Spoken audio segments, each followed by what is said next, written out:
New tonight, some voters in Ottawa County will get blank ballots when they head to the polls this November. It's all because of an apparent clerical error. Fox 17's Marisa Oberle joins us live tonight to explain the situation. Marisa?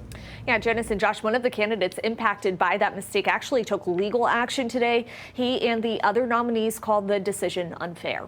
In a 2-to-1 vote. Okay, so The Ferrysburg Election Commission invalidated the petitions for its mayoral and city council candidates during a meeting on Tuesday. There's a lot of things they should have done differently. It's a step that took many of them by surprise, says Herman Hoffman. He represents William Montgomery, a current city council member who wants to run for re-election in November. Hoffman explains earlier this summer, the Ottawa County Clerk's Office received information about an alleged issue with his client's petition. As they investigated whether it could remove his name from the ballot, officials also learned the city's charter requires its clerk, a role currently held by Amber Shaner, to initial petitions before they go to the county. She did not do that for the ones that belong to Montgomery or the 7 other nominees.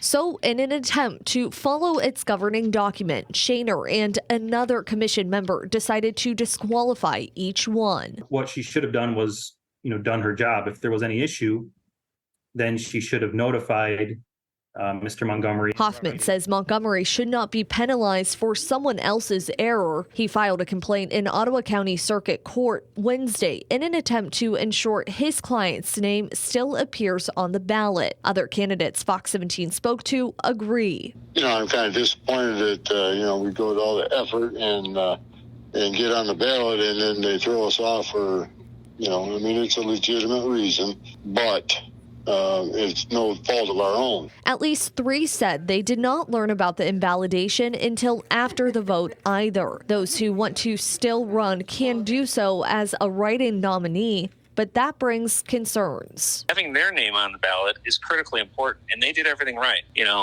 For me, in my case, I'm not really that worried about it. The thing I am worried about is I don't know the rules for disqualifying somebody's vote if they misspell my name, which is not easy to spell. So that's a challenge, for me as a candidate, that's a hurdle now I have to overcome. The candidates hope voters still turn out too. we will get through this. This shouldn't stop anybody. Now, a judge will hear arguments in Montgomery's case tomorrow at 2. We, of course, will keep you updated both on air and online with those developments. Meanwhile, the Ottawa County Clerk's Office says it will do what it can to help ensure the election in Ferrysburg runs smoothly this November, but they noted they cannot step in or could not step in at any point during this process to make any decisions because the issue at hand pertained to the city's charter. Reporting in the control room tonight, Marisa Oberle, Fox 17 News.